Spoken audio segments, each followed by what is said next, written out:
ఓం శ్రీ గురుభ్యో నమ. ఓం శ్రీ కాలభైరవాయ నమ.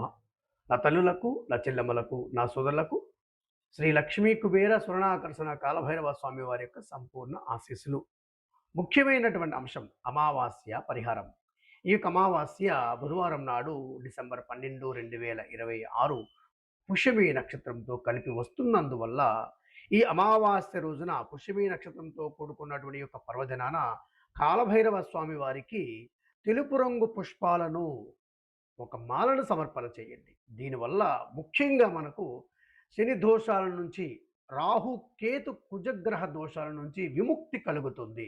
ఒకవేళ మీరు దేవాలయానికి వెళ్ళి స్వామివారిని దర్శించే పరిస్థితి లేనప్పుడు మీ గృహంలో ఈ యొక్క అమావాస్య పుష్యమి నక్షత్రం పర్వదినాన ఒక ఇత్తడి పళ్ళెంలో కొద్దిగా ఉప్పు వేయండి. మధ్యలో ఉప్పు వేసి ఆ ఉప్పు పైన మట్టి ప్రమిద ఉంచి, మట్టి ప్రమిద పైన ఒక సగం ముక్క ఎండు కొబ్బరి ముక్కను వేసి అక్కడ 8 వత్తులను ఒక దీపంగా వెలిగించి అక్కడ మీరు ఆ దీపానికి పంచోపచార పూజలు నిర్వహించి, అంటే గంధము, పుష్పము, ధూపము, దీపము, నైవేద్యం ఏదైనా ఫలాన్ని నైవేద్యం చేసి అక్కడ మీరు వటుక భైరవ మంత్రం ఓం హ్రీం వం వటుకాయ అపదుద్ధారణాయ కురు కురు వటుకాయ వం హ్రీం ఓ మమరక్ష రక్ష అని స్వామివారి యొక్క మహామంత్రం 3 మార్లు జపం చేయండి.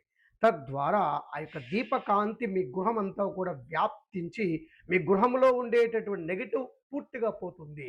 అలాగే శని దోషాలు, రాహుకేతు కుజగ్రహ దోషాల నుంచి విముక్తి పొందవచ్చు. మరియు ఈ యొక్క అమావాస్య రోజున మనకు సూర్యగ్రహణం ఉంది. ఈ సూర్యగ్రహణము 144 సంవత్సరాలకు ఒకసారి వస్తుంది. ఇది చాలా పెద్దది. ఈ రాశుల వారికి, ఈ నక్షత్రాల వారికి ఎన్నో రకాల ఇబ్బందులు కలిగిస్తుంది అని మీడియా మాధ్యమాల్లో మనం అవన్నీ అవాస్తవాలు. సూర్యగ్రహణం కానీ, చంద్రగ్రహణం కానీ ఎప్పుడు వస్తున్నా సరే అది ఒక గొప్ప పుణ్యకార్యంగా, పుణ్య పర్వదినంగా మీరు భావన చేయండి. ఈ యొక్క అమావాస్య రోజున వచ్చేటటువంటి సూర్యగ్రహణము భారతదేశంలో కనిపించదు. భారతదేశంలో కనిపించిన కారణంగా భారతీయులెవ్వరూ కూడా ఈ గ్రహణానికి సంబంధించిన ఏ విధమైన నియమాలు పాటించవలసిన అవసరం లేదు. వృద్ధులు, గర్భిణీ స్త్రీలు, పిల్లలు ఎవరైనా సరే ఏ విధమైన నియమాలు పాటించాల్సిన అవసరం లేదు. మీ పనులు మీరు చేసుకోండి. అలాగే ఈ యొక్క గ్రహణ కాలంలో ప్రత్యేకంగా కొంతమంది జపతపాలు చేస్తూ ఉంటారు. భారత కాలమానం ప్రకారము 12వ తారీఖు బుధవారం రాత్రి 9:45 నుండి తెల్లవారుజామున గురువారం వరకు 2 గంటల 30 వరకు ఈ పుణ్యకాలంలో మీకు ఏవైనా గురువుల దగ్గర నుంచి లేదా మీ ఇష్టదేవత మంత్రాలు ఏవైనా ఉంటే కనుక జపం చేసుకోండి. కేవలం జపం చేసుకోండి. మంత్ర సాధనకు, మంత్ర సాధకులకు, మంత్రోపాసకులకు భగవంతుని యొక్క సంపూర్ణ అనుగ్రహం పొందాలనుకునేటటువంటి వారికి ఇది పరమ పవిత్రమైనటువంటి పుణ్యకార్యము. గ్రహణానికి సంబంధించి ఇంకా ఏదైనా డౌట్స్ ఉంటే కింద కామెంట్లో తెలియచేయండి.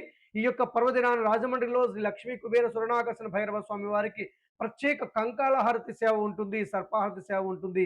ఈ సేవలో పాల్గొని అలాగే స్వామివారికి సంబంధించినటువంటి వ్యవహారాలలో తెలుపు రంగు పుష్పాలను తీసుకురండి, స్వామివారికి సమర్పణ చేయండి. ఆయురారోగ్య అష్టైశ్వర్యాలు పొందండి. మీ అందరికీ స్వర్ణాకర్షణ భైరవ స్వామి వారికి సంపూర్ణ ఆశీస్సులు. శుభం భవతు.